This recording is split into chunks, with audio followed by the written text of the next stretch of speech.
We're at a very unique airfield. This is the Coolidge Airport, Municipal Airport. This was originally built as an Army air base.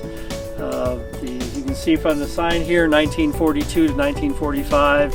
During World War II, this was an important training base.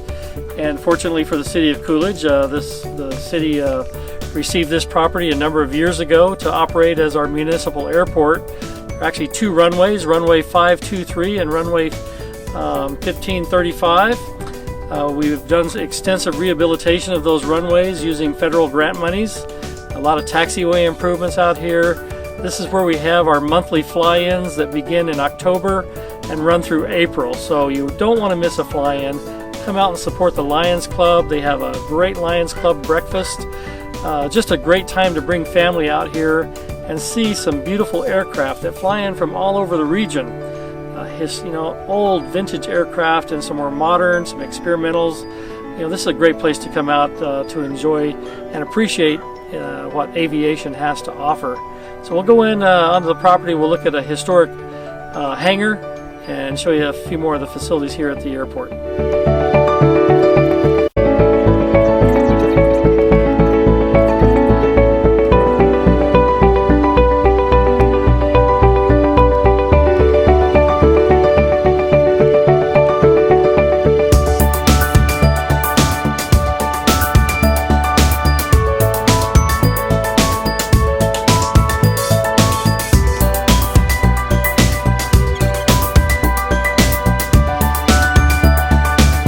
Now we're on the apron of the historic Coolidge Municipal Airport. You can see behind me we have low lead and Jet A fuel for sale here. This is a self-service fueling operation.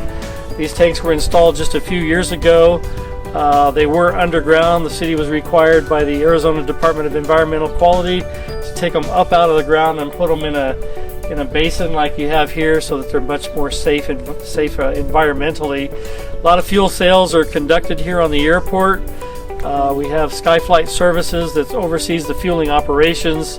The city is looking very closely at these fuel tanks, and it's a way that we can derive some revenue to help support and sustain the activity here on the airport. And right behind the fuel tanks over here, one of the old buildings that was originally on the airport property. I'm not exactly sure what it was used for, but it was one of the original base buildings. And then behind that, the historic Coolidge hangar. Right now that is leased out to Safford Aviation. They have several aircraft in that building that they use here, one of our fixed base operators. We also have on the airport property Complete Parachute Solutions. They do a lot of the skydive training here for the Allied military. We have G&H Aerospace. And so we're fortunate to have some fixed base operators here on the airport. We have about 1,500 acres here. Surrounded by state land. That's the beautiful thing about this airport, is there's no residential encroachment, lots of land for future expansion. We believe there's going to be a tremendous evolution in aviation. Right now we're working on an airport master plan to update that so we can begin looking at capital improvements over the next 10 years that'll meet the demands of the aerospace industry. I believe that in the future this will be a major economic driver for the city of Coolidge. The mayor and city council have actually supported this operation tremendously. Without their support, you wouldn't see the success that we've had on this airport property. Most of the funding for the improvements that you see on the property come from the Federal Aviation Administration in the form of grants. We also receive a lot of funding from the State Aeronautics Division of the Arizona Department of Transportation. And then the city has a very small amount that we have to provide in local matches. But this airport has a tremendous future. The opportunities are really endless.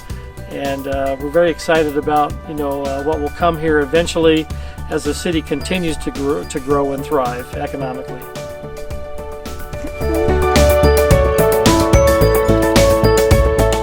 Behind me on the airport apron, we have several large planes that are tied down on the apron. These are Sky Vans and Sherpas, and what they do is they use these planes. Complete Parachute Solutions will use these to basically continually allow skydiving operations to occur. You come out here some days and people are just falling out of the sky, one after another. Very important operation here on our property. We love to see the training that occurs here. Tremendous fuel sales that are generated off of this operation, as you can imagine, and so they're very important asset here on the property.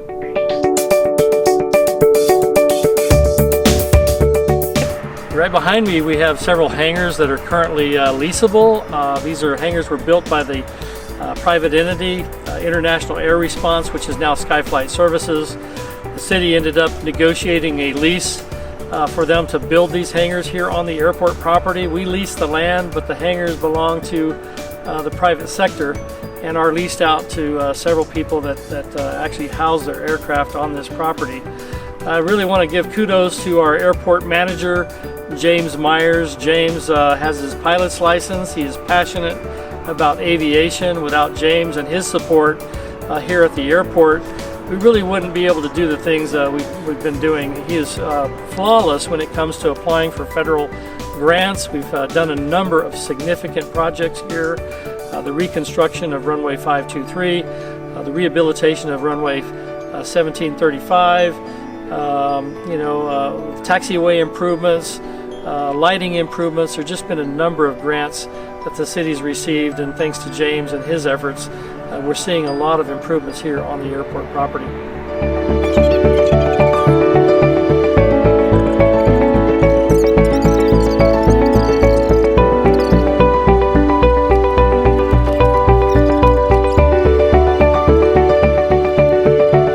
Standing in front of the Public Works facility, this is our wastewater treatment plant offices as well as our bulk trash office.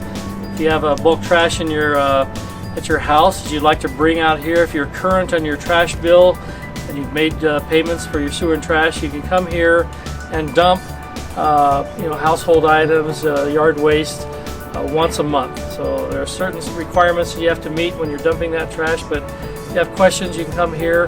It's a service that we provide our citizens, and it's one that's utilized quite a bit. I mentioned earlier the city's been very careful and conservative about trying to find ways to save money. We were in the waste business for a number of years, solid waste. We decided to contract that out to a private operator. Right-of-way disposal currently picks up city solid waste throughout the city. They were able to come in here and actually charge less for the monthly trash service. We don't have to go out there and buy trash trucks, which are several $100,000. We're closing a landfill right now, which is very important to the city. So there's a lot of things that are done in the solid waste area here in the community. But more importantly, here at this operation, we have our wastewater treatment plant. Our citizens probably are going to be very unhappy if they couldn't flush their toilets. So we want to make sure this facility operates 24/7, every day of the year, rain or shine. This is an essential service that's very important. It's a very delicate operation. We have had a number of complaints in recent months regarding odors from this facility. We had a lot of retirements. We have a new consultant that's been on board advising the city on what we can do to minimize the odor problems here. We've set up odor detection monitors around the site, trying to analyze where most of these odors are coming from. Interestingly enough, some of the findings are that we have some very long force mains that bring effluent into this facility for treatment, and those lines are so long and so large that the waste within those sewer lines begin to generate hydrogen sulfide gas. And so we're trying to find or introduce chemicals into those sewer mains that will increase the pH levels, which then will knock down the hydrogen sulfide gas odor. So we're going to introduce chemicals into the system. We're going to put in some chemicals at our lift stations, and we'll be working on some sludge removal in our lagoon systems, making some upgrades to the headworks.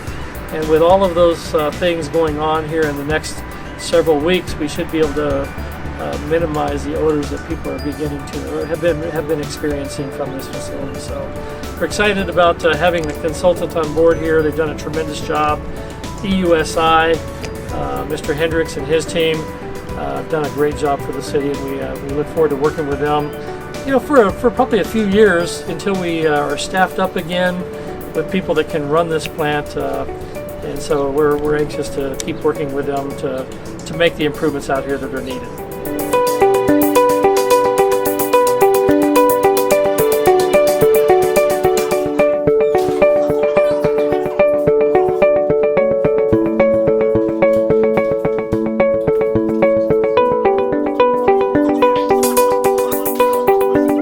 I'd like to just introduce you to Beth. She's really the face of the solid waste and wastewater treatment plant operation out here. When you come in for your bulk trash, to dispose of bulk trash in our bulk trash yard, Beth is here to help you with that. She's been with the city for a number of years. Beth, how long? Almost 16. 16 years. We've had a lot of long-term employees. Beth is one of those. She's a great asset to the city. You know, I just appreciate her and the work that she does. We want our people to be responsible in the way that they dispose of their solid waste. We see a lot of desert dumping and other bad practices in this area. We're hoping our citizens aren't doing that. We have services here in our yard where people can bring their yard waste and other waste here. RAD will come and pick this up and take it to their landfill. And so this is an important operation here for the city. And Beth, we appreciate all the things that you do for our community in helping people feel welcome when they come in here and providing the customer service that you provide. Thank you, Beth. You're welcome. All right.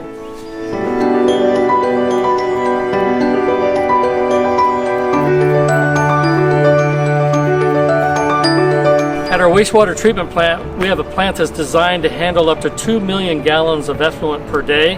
The City Council several years ago hired a consultant to do a master plan for the wastewater treatment plant. And some of the buildings that you see on this property today are for future expansion.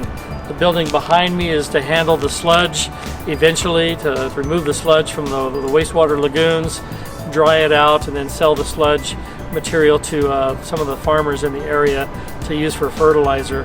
So it's a great operation here. We have a lot of improvements to make.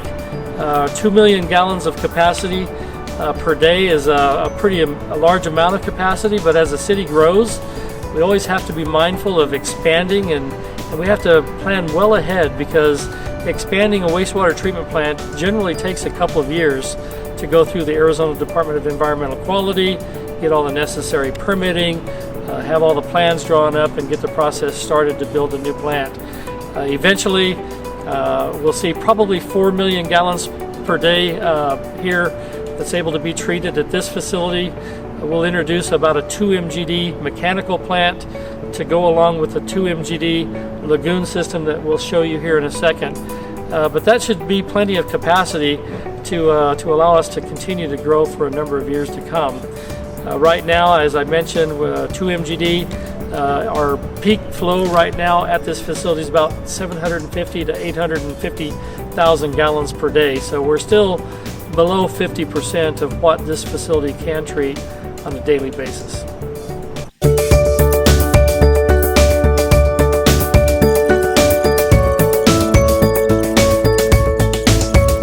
This is a pretty important feature at the wastewater treatment plant. This is a biofilter. As you can see behind me, there's a lot of media, these wood chips over here that have been removed from this biofilter. It's been deferred maintenance on this. It's time that they go in here and introduce some new media to actually allow for the sulfur hydrogen sulfide to come in up here and be taken out of the system. You can see these pipes here, these white pipes. There's air that's blown through those blue pipes in the back. This is the foul air that you get off of the effluent. Comes through this system. The air comes up through these perforations in these white pipes up into this media, and then the hydrogen sulfide basically attaches to the sand and the soil that will be put into this biofilter, so that hopefully, as things work out, when the air comes out of this biofilter, it'll have a much nicer smell to it rather than the rotten egg smell that the people are experiencing. So this is a very important project. One of the things that we're working on here at the plant now. Over here in this area is our headworks. This is where a lot of the effluent comes up and is introduced into our lagoon system. Again, this is designed for 2 million gallons per day. We're going to be putting in additional screen on this facility and making some improvements here with the grinders and other things. So a lot of work to be done here at the wastewater treatment plant. We're relying heavily on our wastewater consultant to advise us on the best methods to upgrade this facility given what we have to work with.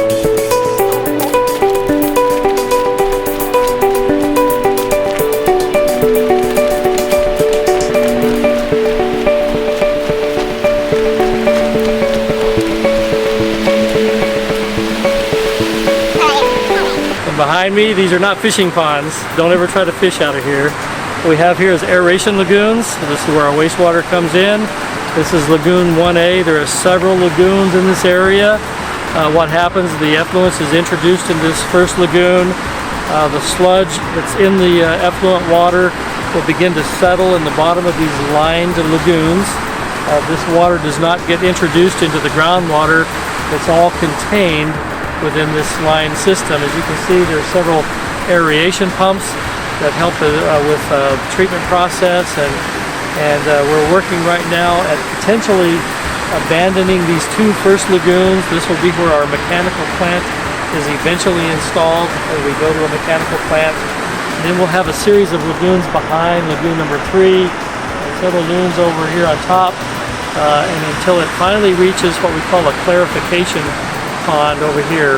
Right now, a local farmer takes the treated water, which is Class C treatment, takes that water out of that last lagoon or clarifying pond, and we pump that water over to the farm surrounding this wastewater treatment plant, and that farmer is able to produce alfalfa and cotton crops using that effluent water rather than groundwater, which is a savings for our local groundwater system. Eventually we'll take that water further south and introduce it on farmland south of the plant. So a lot of activity here on this property, a very important operation, and one that we have to keep up with to make sure it's operating properly.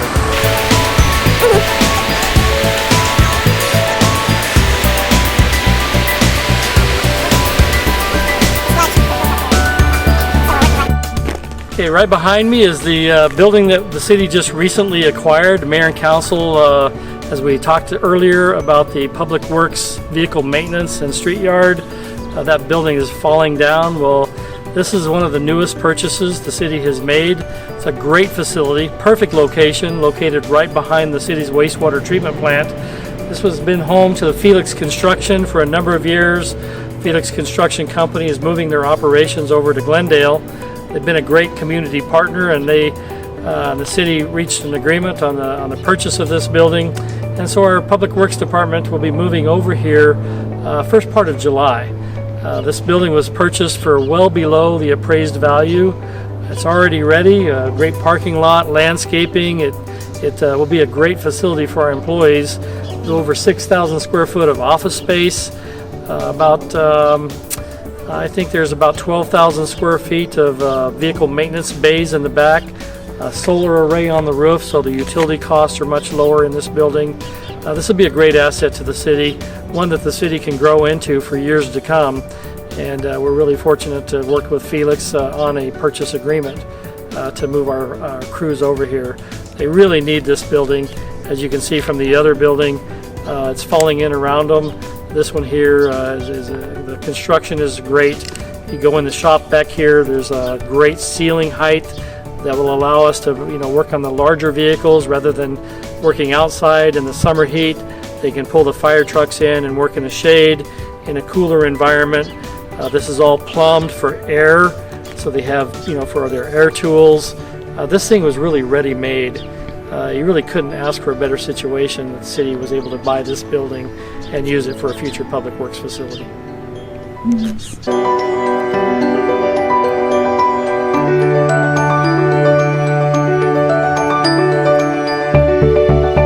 we're in the back side of this building. You can see the large bay door here. There's a bay door that's not quite that big, but there is another very large one on the other side of this metal building addition.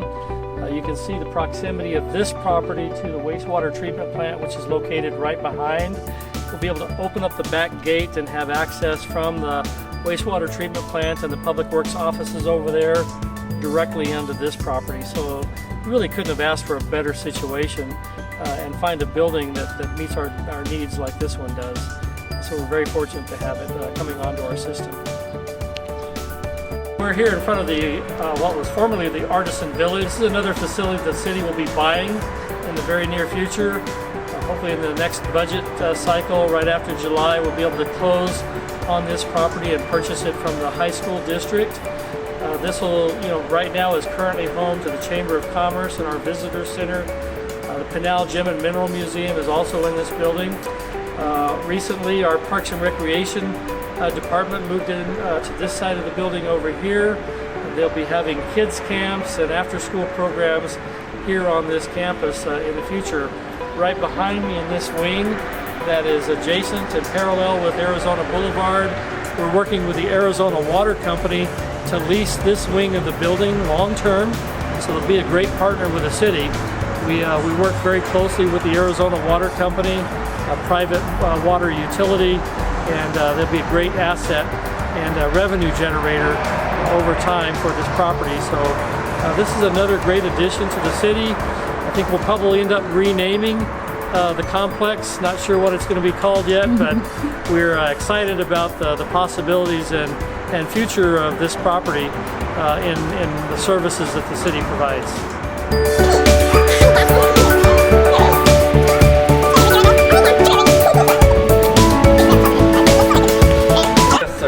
Ricky LaPaya, Mr. Coolidge right here, one of my department heads, a great part of our team. Ricky has done so many things here in recent years, working for the City of Coolidge. Been responsible for the new aquatic school that's under construction over here. Just a great asset. Like I talked about earlier, the teamwork that's occurring within our various departments is very critical, and Ricky's a big team player. Sure appreciate the work that he does. His offices are here at the Artisan Village. Ricky, we're going to be probably renaming this facility in the near future, I think. Yeah, right? Once we come up with something suitable. So, we're planning on buying this property from the school district. Ricky's offices are here along with the other parks programs, and so this will be a great community asset moving forward. You really can't find a better property. I mean, it's right on Arizona Boulevard and Northern Avenue. The price is right. We're going to have people leasing this property that will help us offset the cost of maintenance and upkeep. So we're really looking forward to having this be another addition to our community facilities. Ricky, would you like to say anything else? No, just happy to be here. We're excited about the new aquatic center that's set to open Memorial Day weekend. It'll be fun. You gonna be the first one to go down the slide? I'm trying to get the mayor to go down the slide first. He said he might have to start going up the stairs the night before, though. He's gonna make it. But. That's gonna be a great asset. We like to see more things for our community for families. Families are really the foundation of any community, and so we hope to keep our families alive, strong, and well here. Our kids, being educated here, staying here like Ricky. Ricky, you grew up here in Coolidge, right? I grew up in Coolidge, lived here my whole life with the exception of the time I lived in Tucson when I was going to the University of Arizona, and then came back as soon as we finished up, and been here ever since. And for all of you ASU fans out there, we hope you forgive Ricky for that. But I know here we're kind of midway between ASU and U of A, so we got the best of both the universities right here in Coolidge. Some of us have class and some of us don't. All right, Ricky. Thanks for all you do, man. Yeah, you're welcome. I'm happy to do it.